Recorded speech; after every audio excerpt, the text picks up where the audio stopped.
कभी सोचा है कि लीडरशिप और किसी को प्रभावित करने का सबसे बड़ा सीक्रेट कहाँ छिपा हो सकता है? भगवद गीता के बस एक श्लोक में। हाँ, बस एक श्लोक में इसका पूरा मैकेनिज्म समझाया गया है।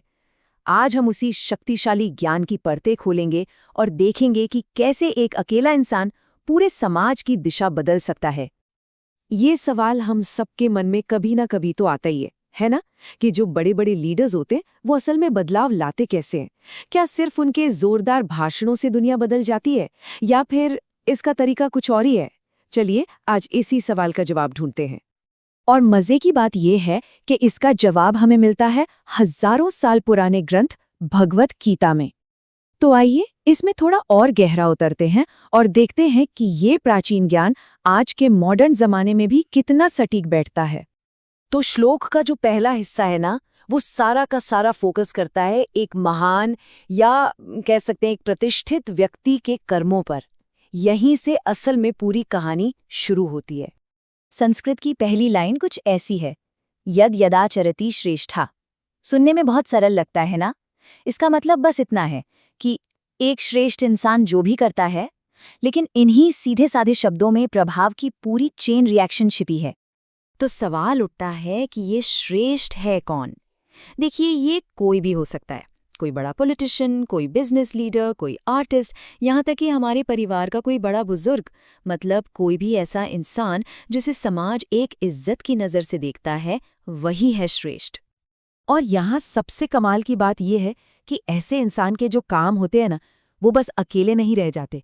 वो एक तरह से एक रास्ता बना देते हैं, एक मिसाल बन जाते हैं और बाकी लोग बस उस पर चलना शुरू कर देते हैं। अच्छा, तो ये तो हुई उस महान व्यक्ति की बात। अब देखते हैं कि श्लोक का दूसरा हिस्सा क्या कहता है कि इन कर्मों का पूरे समाज पर असर क्या होता है। श्लोक इन शब्दों के साथ पूरा होता है, तत्तदेवी तरोजना स यत् प्रमाणम कुरुते लोकस्तदनुवर्तते।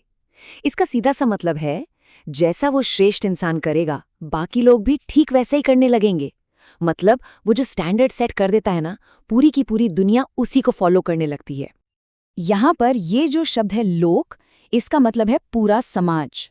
हम सब आम लोग जो उस श्रेष्ठ व्यक्ति को देख रहे हैं, उसे फॉलो कर रहे हैं। ये वही लोग हैं जो अपने आसपास के इन प्रभावशाली लोगों से ही सीखते हैं कि क्या करना है और कैसे करना है। तो पूरा आइडिया ये है कि जो बड़े या महान लोग हैं वो कुछ करते हैं और बाकी दुनिया सिर्फ देखती नहीं, बल्कि उनके कामों को ही सही गलत का एक पैमाना, एक स्टैंडर्ड मानकर उसे अपनाने लगती है। ये कितनी खूबसूरती से दिखाता है कि असली असर, असली प्रभाव शब्दों से नहीं, कर्मों से आता है। अब यहाँ एक बहुत ही इंटरेस्टिंग सवाल उठता है कि आखिर ये श्रेष्ठ या महान व्यक्ति होता कौन है? गीता पर जो टीकाएं हैं, जो कमेंट्रीज हैं, उनके हिसाब से देखें तो महानता दो तरह की हो सकती है। एक तो वो महानता है जो कोई इंसान अपने गुणों से, अपने अच्छे चरित्र से, अपनी नॉलेज से कमाता है, और दूसरी तरफ वो महानता है जो किसी को उसके पद, उसके पैसे या पावर की वजह से मिलती है। मान लीजिए कोई बहुत बड़ा सरकारी अफसर हो या कोई बहुत अमीर इंसान।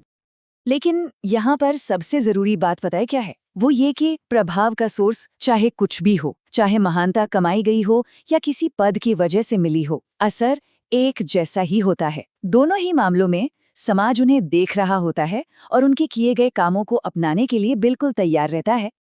तो फिर ये प्रभाव काम कैसे करता है? इसका मैकेनिज्म क्या है? ये काम करता है प्रमाण के जरिए, यानी एक स्टैंडर्ड या एक बेंचमार्क सेट करने की पावर से।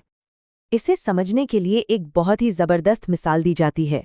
सोचिए, सिर्फ बातें करना, सिर्फ उपदेश देना, ये उस बंदूक की तरह है जिसमें गोली तो है ही नहीं। बस आवाज होगी, धुआं होगा, लेकिन असर जीरो। लेकिन जब उन्हीं बातों के पीछे कर्मों की ताकत हो, जब एक्शन भी साथ में हो, तो वो बातें उस गोली की तरह बन जाती हैं जो सीधा अपने निशाने पर जाकर लगती है। असली ताकत तो कर्म ही देते हैं। तो देखिए ये प्रोसेस कितना सीधा और सिंपल है। स्टेप 1, कोई प्रभावशाली व्यक्ति एक काम करता है। स्टेप 2, पूरा समाज उसे ध्यान से देखता है। स्टेप 3, लोग धीरे धीरे उसे ही सही पैमाना, एक बेंचमार्क मान लेते हैं। और बस स्टेप 4, बहुत जल्द वो काम ही समाज के लिए एक नया नियम, एक नया आदर्श बन जाता है। अच्छा, अब इस सारी ज्ञान की बात को ग्रंथों से निकालकर अपनी रोज की जिंदगी में लेकर आते हैं, क्योंकि ये बातें सिर्फ पढ़ने सुनने के लिए नहीं है। जरा सोचकर देखिए, घर में माता पिता की जो आदतें होती हैं, बच्चों के लिए वही तो नियम बन जाती हैं। किसी ऑफिस में मैनेजर जैसा बर्ताव करता है, पूरी टीम का कल्चर वैसा ही बन जाता है। कोई आर्टिस्ट कुछ नया करता है तो पूरी इंडस्ट्री में वही ट्रेंड चल पड़ता है। मतलब हर लेवल पर यही एक ही सिद्धांत काम कर रहा है। तो इसका मतलब क्या हुआ? इसका मतलब ये हुआ कि ये सिद्धांत सिर्फ बड़े बड़े राजा महाराजा या सीईओज के लिए नहीं है। हम सब जाने अनजाने में अपने अपने दायरे में एक श्रेष्ठ व्यक्ति हैं। हमारा परिवार हो, दोस्तों का सर्कल हो या हमारी वर्क प्लेस, कहीं ना कहीं कोई ना कोई हमें देख रहा है और हमसे सीख रहा है। तो आखिर में ये सवाल हम सब के लिए है, अगर हर कोई किसी ना किसी के लिए एक लीडर है, एक मिसाल है, तो हमारे कर्म कौन सा स्टैंडर्ड सेट कर रहे हैं? ये एक ऐसी बात है जिस पर हम सबको सोचना चाहिए।